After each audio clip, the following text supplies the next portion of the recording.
I was born and raised up in a Muslim family in Iran. At the age of 6, unfortunately, I got assaulted by a relative, and that itself was the beginning of all the agonies and all of the pain inside. So you have to deal with shame and guilt inside your heart for the rest of your life. So that made me involving in all kinds of sins, especially sexual sins. And then in the middle here, you're dealing with your religion. I have repented a lot during my life. I repented and again go back to the same page. But did anything happen, sister? No, never. I became very religious actually because I wanted to gain that. I wanted to have that relief. I was always comparing myself with other people that they were in the mosque. Look how holy they are. But inside me, I was like, I'm not like that. I'm not enough. I'm not holy. I'm not righteous. I'm defiled. And I couldn't remove this. One day, I was in my room. One of those 99 names of Allah, I repeated those like 1,000 times. And then guess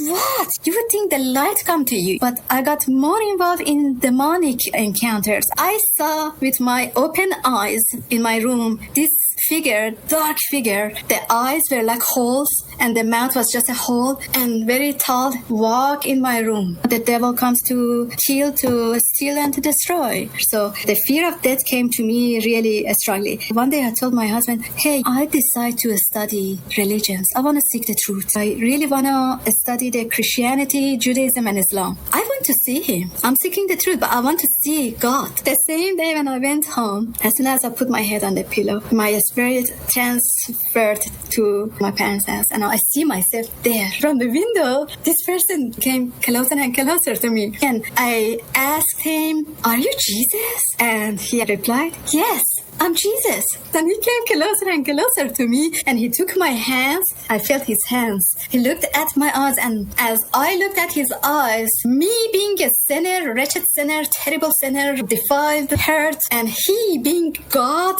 being pure, being holy, being the source of light, all of these were coming to me from his eyes. And his eyes was like changing colors from blue to hazel, and it was like in his eyes the whole world is there. Eyes full of love, the love that I never ever experienced in my whole life. This love was holy, was pure, was unconditional. He held me in his arm, and I feel so secure, so loved. We came down the stairs, goes to the yard, and from this darkness, there is this tall crossbeam. Jesus went there, and he lifted that cross, pushed it up and went back. And I was like shouting and crying, Jesus, don't go, like that. And right by my testimony, my husband became a Christian too.